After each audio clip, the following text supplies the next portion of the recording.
সকাল সবাইকে, সবাই খুব ভালো আছো, আমিও ভালো আছি। আমার সোনামাকে দেখিয়ে আজকে ব্লগটা শুরু করে দিলাম, আর আশা করি আজকের ব্লগটা তোমাদের ভালো লাগতে পারে।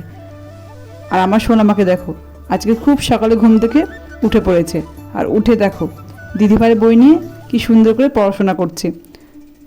কত মন দিয়ে আমার সোনামা পড়াশোনা করছে। প্রতিদিন সোনামার পাপা বাজার যাওয়ার সময় সোনামা বায়না করে বাজার যাবে। আজকে কিন্তু সোনামা পাপাকে টাটা করে দিল, পড়াশোনায় ব্যস্ত, সোনামা বাজার করতে যাবে না। আর দিদিভাই যেরকম করে পড়াশোনা করে, সোনামা কিন্তু ঠিক দিদিভাইয়ের বই নিয়ে পড়াশোনা করতে বসে গেছে। আজকে তো সকাল থেকে বৃষ্টি আরম্ভ হয়েছে, আর বৃষ্টির জন্য আমারও কাজ করতে দেরি হয়ে গেছে। আর এদিকে আমার সোনামা ঘুম থেকে উঠে গেছে, আর উঠেই তো সোনামা দুষ্টুমি শুরু হয়ে গেছে। এখন দিদিভাইয়ের বই নিয়ে বসে পড়াশোনা করছে। সবগুলো বই সোনামাকে পড়তে হবে, আর একটা বই বের করে নিচ্ছে পড়াশোনা করার জন্য। সোনামাকে তো তোমাদেরকে দেখালাম, এবার চলে এলাম পুজোর ঘরে পুজো করতে। আজকেও কিন্তু আমার কাছে অনেক ফুল ফুটেছিল, কিন্তু ফুল তোলার সময় আর তোমাদেরকে দেখাতে পারলাম না। সকাল থেকে তো বৃষ্টি আরম্ভ হয়েছে, তোমাদেরকে তো গল্প করলাম, আর বৃষ্টির মধ্যে ফুলগুলো তুলেছি, সেই জন্য আর মোবাইল নিয়ে ভিডিও করতে পারিনি। এরপরে যেদিন ফুল তুলবো আমার কাছে, সেদিন অবশ্যই তোমাদেরকে দেখাবো। আর ফুল তুলে এনে পুজোটা আমার করা হয়ে গেল, আর আমার ঠাকুরগুলোকে একটু তোমাদেরকে দেখিয়ে দিলাম।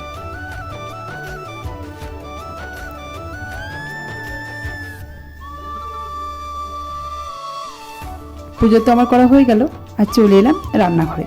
আর রান্নাঘরে এসে প্রথমে আমার সোনামার জন্য আমি খিচুড়ি করে নিয়েছি। আর সোনামা তো আজকে খুব সকালে ঘুম থেকে উঠে গেছে, তোমাদেরকে দেখালাম। তারপরে দেখো চাটা করে নিচ্ছি। আমি তো লিকার চা খাই, সেখানে চায়ের মধ্যে একটু আদা থেতে করে দিলাম, আর তেজপাতা দিয়ে দিয়েছি, আর চাটাও দিয়ে দিলাম। আর এখন চাটা হয়ে গেলে চাটা খেয়ে নিব, আর চাটা খেয়ে তাড়াতাড়ি করে রান্নাটা করে নিব। আজকে থেকে তো আমার মোনালি মায়ের পরীক্ষা শুরু হয়ে গেছে, সেই জন্য তাড়াতাড়ি করে রান্নাটা করতে হবে। আর চাটা হয়ে গেলে চাটা খেয়ে রান্নাটা বসিয়ে দেব। তো চলো কি রান্না করব সেটা তোমাদেরকে দেখাবো। চাটা খেয়ে তাড়াতাড়ি করে আবার রান্নাটা বসিয়ে দেব। আর চাটা তো আমার হয়েই গেল।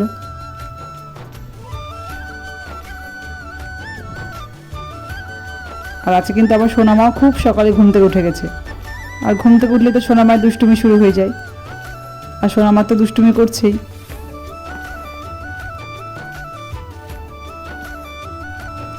চা তো খাওয়া হয়ে গেল, আর সোনার পাপা কিন্তু বাজার থেকে চলে এসেছে বাজার নিয়ে, আর তাতে করে আমি রান্নাটা বসিয়ে দিলাম।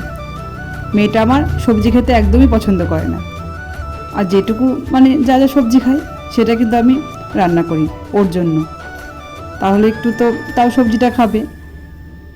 সবজির মধ্যে একটু ফুলকপিটা খেতে ভালোবাসি, একটু বাঁধাকপিটা, আর সেগুলো কিন্তু আমি করার চেষ্টা করি। আর শাকের মধ্যে একটু লাল শাকটা খেতে ভালোবাসে, সেই জন্য না লাল শাকটা করে নিচ্ছি, তাহলে খাবে মেয়েটা আমার। আর তেলের মধ্যে একটু কালো জিরে, কাঁচা লঙ্কা, রসুন দিয়েছিলাম। আর লাল শাকটা কিন্তু আমি রসুন দিয়ে ভাজা করি, আর বেশি কাঁচা লঙ্কা দিইনি, কারণ মোনালি একদম ঝাল খেতে চায় না, সেই জন্য অল্প করেই লঙ্কা দিয়ে শাকটা ভেজে দিলাম। শাকটা তো ভাজা করা হয়ে গেল। আর সোনার পাপা বাজার থেকে বাটা মাছ নিয়ে এসে, আর মাছটা কাটতে কিন্তু আজকে আমার অনেকটা সময় লেগে গেছে। আর মাছটা কিন্তু ভালো করে ধুয়ে নিয়েছি, আর মাছটা কিন্তু আমার ভাজা করাও হয়ে গেছে। আলু পটল দিয়ে বাটা মাছের ঝোল করলাম, আর মশলাটা ভালো করে কষিয়ে নিয়েছি, আর জল দিয়ে দিয়েছি, জলটা কিন্তু ফুটতে শুরু করে দিয়েছে। আর এখন মাছগুলো দিয়ে দিলাম।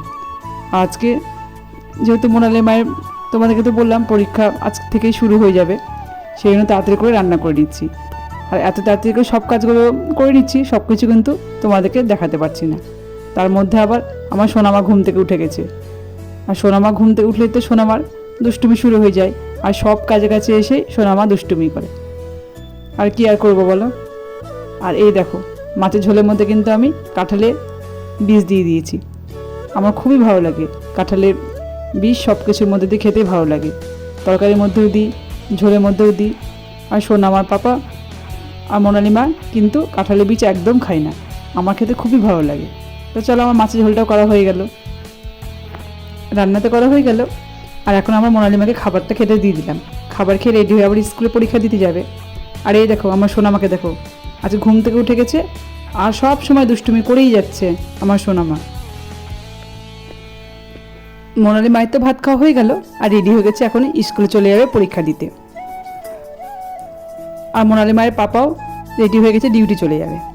আর আমার সোনামাকে দেখো, সব কিছু দিদির হাতে হাতে তুলে দিচ্ছে।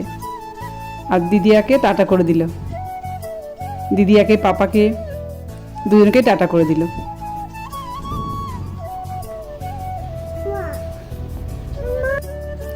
দুপুরে ভাত খাওয়ার পর আবার বিকেলবেলা চলে এলাম তোমাদের সঙ্গে কথা বলতে। আজকে তো সকাল থেকে বৃষ্টি শুরু হয়েছে, ঝিরিঝিরি বৃষ্টি পড়ছে, আর সারাদিনই কিন্তু বৃষ্টিটা হচ্ছে, আর এখনও কিন্তু বৃষ্টি হচ্ছে। আজকে থেকে তো মোনালির পরীক্ষা শুরু হলো, সেই জন্য মেয়েটা টিউশন পড়তে যায়নি, বাড়িতেই পড়াশোনা করছে। আর সোনার পাপা আজকে তাড়াতাড়ি ডিউটি থেকে বাড়িতে চলে এসছে। আর তোমাদেরকে তো বললাম যে ঝিরিঝিরি বৃষ্টি পড়ছে, এরকম বৃষ্টির দিনে বিকেলবেলা কিন্তু তেলে ভাজা খেতে খুবই ভালো লাগে। চপ, সিঙ্গারা এগুলো দিয়ে মুড়ি মাখিয়ে খেতে খুবই ভালো লাগে, আর তার সঙ্গে এক কাপ চা, আর কিচ্ছু চাই না। কিন্তু কি আর করা যাবে, বৃষ্টির মধ্যে তো আর তেলে ভাজা আনতে যাওয়া যাবে না। সেই জন্য সোনা আর পাপা এখন পনির পকোড়া বানাচ্ছে। পনিরটা বাড়িতেই ছিল, আর বেসনে ডুবিয়ে ভেজে নিচ্ছে। এভাবে কিন্তু পনির পকোড়া খেতে খুবই ভালো লাগে সস দিয়ে। তোমরা কিন্তু পনির পকোড়া বাড়িতে করে দেখতে পারো, আমার তো খুবই ভালো লাগে। তোমাদেরকে তো আসল কথাই বলা হয়নি। এতক্ষণ ধৈর্য ধরে যারা আমার ভিডিওটা দেখলে, প্লিজ আমার ভিডিওটাতে একটা লাইক করে দিও। আর যদি ভিডিওটা তোমাদের ভালো লাগে থাকে তাহলে অবশ্যই কমেন্ট করে জানাবে। অনেক নতুন বন্ধু আমার পরিবারে এসছো, প্লিজ আমার চ্যানেলটাকে সাবস্ক্রাইব করে দিয়ে আমার পাশে থেকে যেতে পারো।